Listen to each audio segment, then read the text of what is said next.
Crampons and carabiners at the ready. Selling managed services can feel like climbing a mountain, right?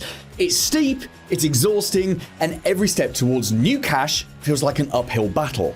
But what if there was a shortcut? A way to smooth the path, get leads flowing in, and help your MSP make more money?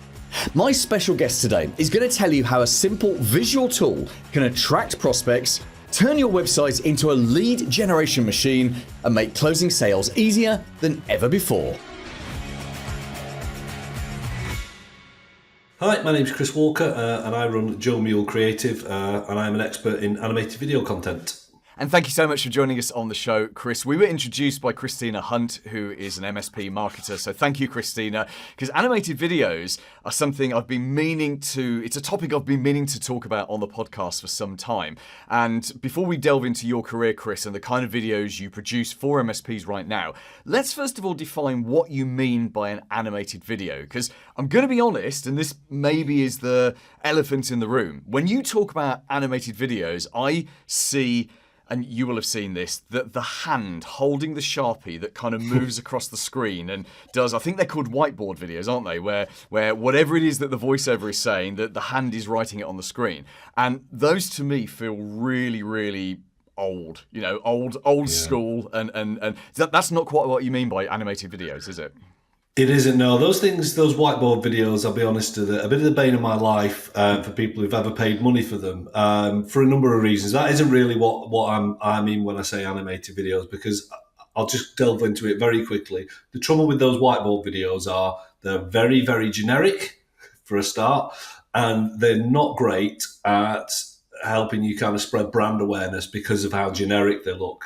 When I talk about animated videos, I suppose a better term, a broader term would be motion graphics. So that's anything that isn't kind of live shot footage. So that can include things like iconography and kind of shape and abstract movement and things like that that can help explain what might be somewhat a complex concept or product. And really those visuals are there to help guide a narrative so that people can kind of start and watch a video and get a better sense of what you're talking about in that video without you having to kind of come on camera and talk about it.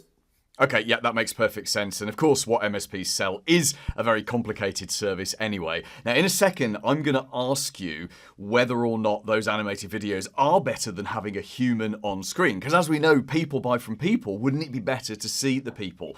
But before we get onto that question, just tell us a bit about your background. So how do you get to the stage where you're running your own company doing these animated motion graphic videos? So my background primarily as a designer and an animator. I used to work for a big agency. I used to run their production department as their kind of senior creative, and I did that for about 10 years. I suppose I got a little bit disillusioned with middle management, working for another agency, and started kind of freelancing. And then essentially over the course of the last 6 or 7 years, I've built a business around that and expanded the team out, and decided pre-pandemic to focus on things like MSPs, tech and software companies as my kind of target audience for producing videos. And it's gone pretty well during that time.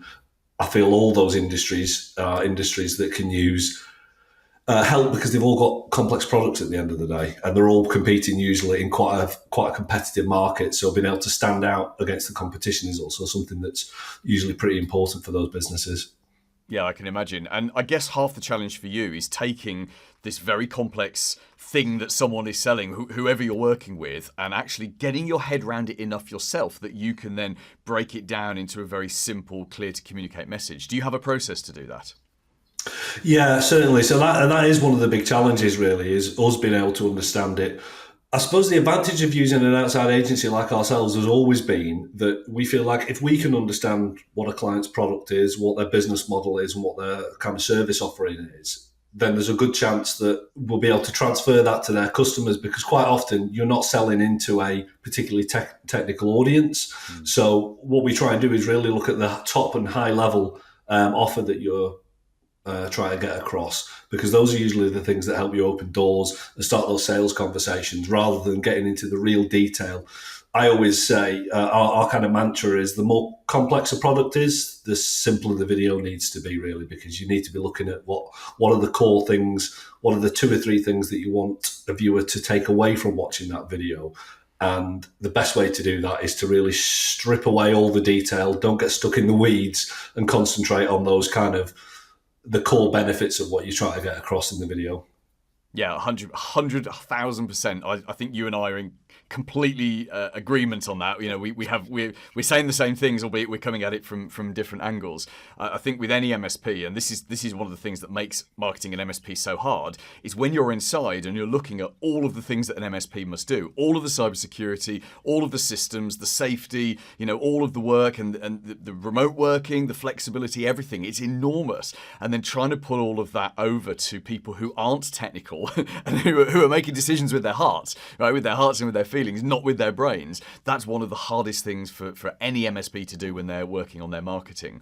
So let's come back to the thing I mentioned earlier about having a human on screen versus having a motion graphic video.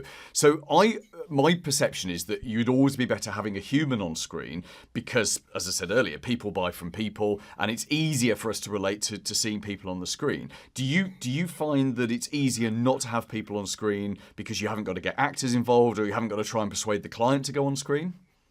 Yeah, so that's a couple of really good points actually, and I think because I'm in agreement with you, people do buy from people.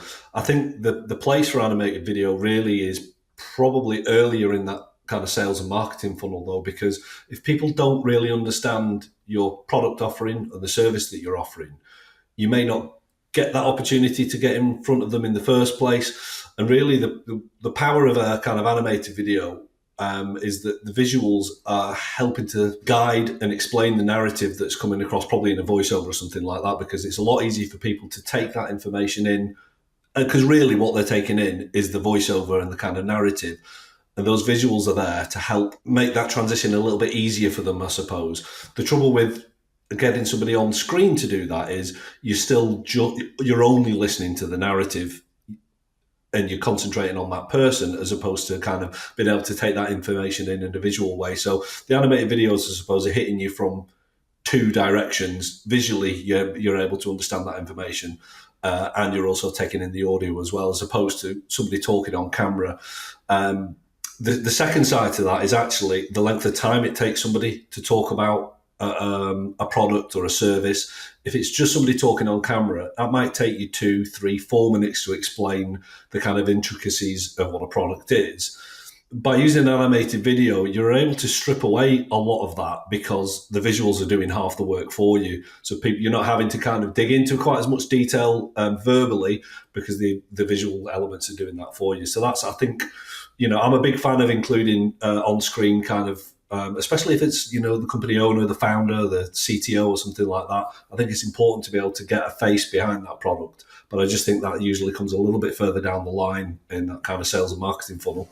Yeah, that makes perfect sense. So if we took an average managed service provider and what I'm attempting to do with the question I'm about to ask you is to sort of break down what could go in a video. So for those MSPs listening to this or watching this on YouTube who think, I'm going to go off and do my own video, which obviously some will, we're sort of giving them a direction with which to go. So if you took an average MSP and let's just say they're serving a local audience, so they're looking after businesses locally, and it is all the standard offerings, the cybersecurity, the 365, all of that. It's all of the standard stuff. Where would you start with putting together and explain a video for something like that?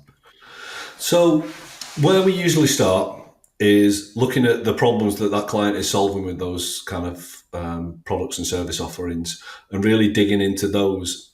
There's a basic structure for a video, what we call an explainer video, top of the funnel kind of video that's really going to be a door opener for them to be able to put in front of prospective clients so that they can watch a 60-second video and go, I understand what these guys are offering because those are problems that I'm currently having with my business, and really focus on, paint the picture of what your client is facing in terms of the world that they live in and the business that they operate, some of the headaches that they're probably experiencing with either their existing services or services that they may not be aware of.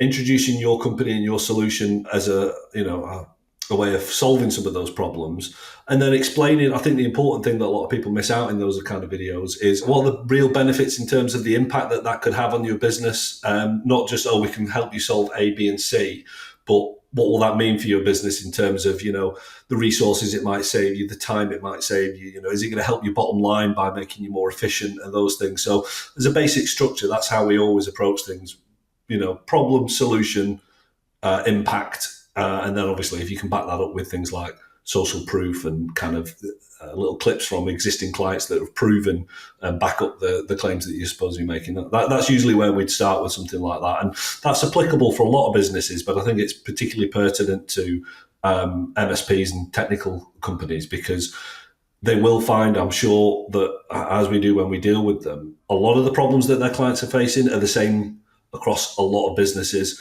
So you can kind of get into a nice rhythm where you can produce a piece of video content that's speaking directly to your kind of audience, and they can find it very relatable towards their business.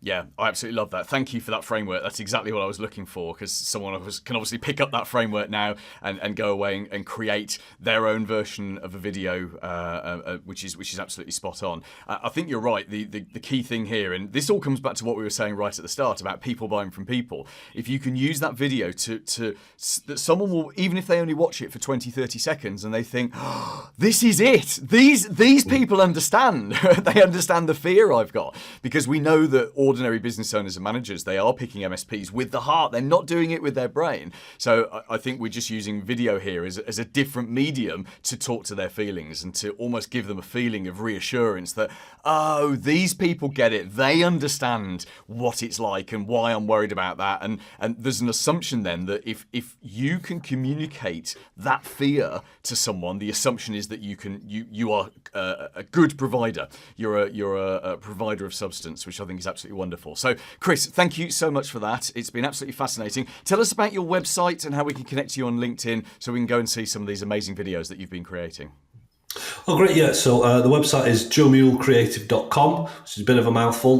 You can find me on LinkedIn, Chris Walker. I'm pretty active on there most days, talking about creating video content, best practices and kind of how-tos and things like that. So, it'd be great to connect with anybody out in the MSP world who wants to know more about creating video. Paul Green's MSP Marketing Edge.